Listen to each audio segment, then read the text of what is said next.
There is a building in Dubai where the fire started on the outside. There is a building in Dubai where the fire started on the outside. Not inside. The outside. The flames spread so fast that residents described it as a curtain of fire dropping from the sky. And this was not some old, neglected structure. This was a luxury residential tower. Brand new. Built to impress. That happened. And then it happened again. And again. And most people outside the region have no idea why, or why it keeps being quietly swept under the rug. Here's what nobody in the tourism brochures is telling you about one of the most visited cities on Earth. Dubai has had more than 30 major high-rise fires in the last 2 decades. 30. Some of the most dramatic happened during New Year's Eve celebrations, which meant thousands of people were watching fireworks nearby while a skyscraper next to them was burning. The Address Downtown fire in 2016 is the most famous example. The building was still smoldering when the fireworks went off at midnight. The videos went viral. And then, almost overnight, the conversation disappeared. So what is actually going on here? The answer starts with a material most people have never thought about in their lives. It is called aluminium composite cladding. And it is covering the outside of thousands of buildings around the world right now, including in cities where you might live. This cladding is essentially a sandwich. 2 thin sheets of aluminium on the outside, with a core of plastic in the middle. It looks sleek. It is cheap. It photographs beautifully. And under the right conditions, it burns like fuel. When a fire starts inside a building and reaches this outer skin, the plastic core ignites and the fire does not spread upward the way a normal fire would. It spreads in every direction simultaneously, up, down, and sideways, racing across the facade faster than firefighters can chase it. Dubai built fast. Faster than almost any city in history. In less than 50 years it went from desert to skyline. That speed came with decisions. Cost-saving decisions. And one of the most common ones was lining towers in this exact material to keep construction budgets down, while still delivering that glass and steel aesthetic that makes Dubai look the way Dubai looks in every photo you have ever seen. Now here is where it gets more uncomfortable. This is not just a Dubai problem. The same cladding was on Grenfell Tower in London when it burned in 2017 and killed 72 people. It has been found on buildings in Australia, the United States, across the Gulf, across Asia.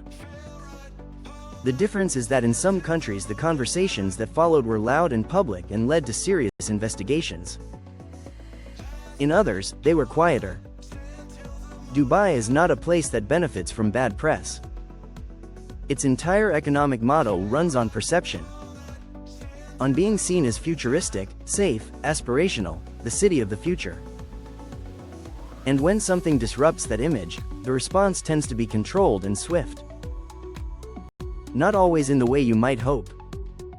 Think about this. You have probably seen the videos. The Torch Tower fire in 2015. The same building caught fire again in 2017. Torch Tower is one of the tallest residential buildings in the world. It burned twice. The residents were temporarily relocated, the building was repaired, and life moved on. No mass exodus. No sweeping legislative overhaul announced publicly. Just quiet resolution and a return to business.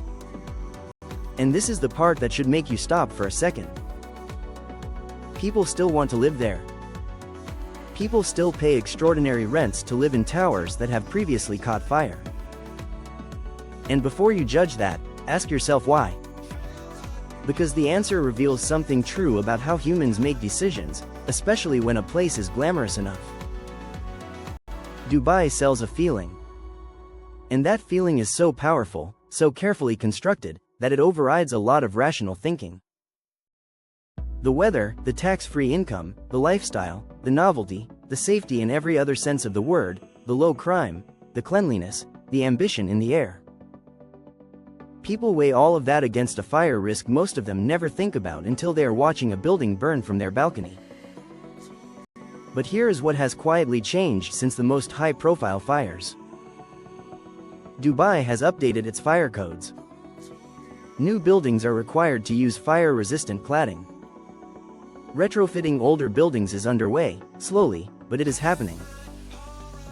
The Dubai Civil Defense has invested heavily in equipment and response times.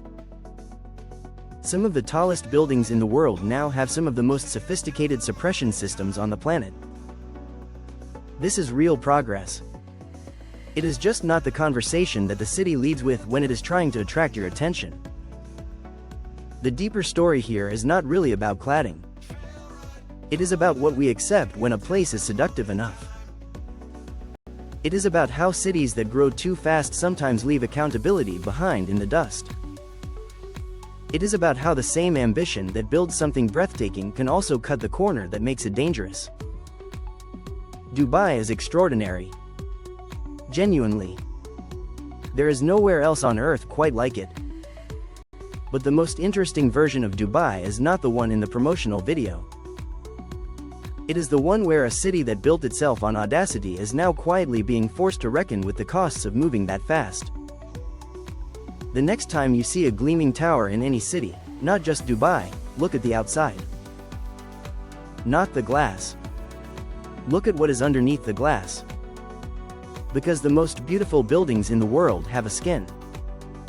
And not all of that skin was built to last.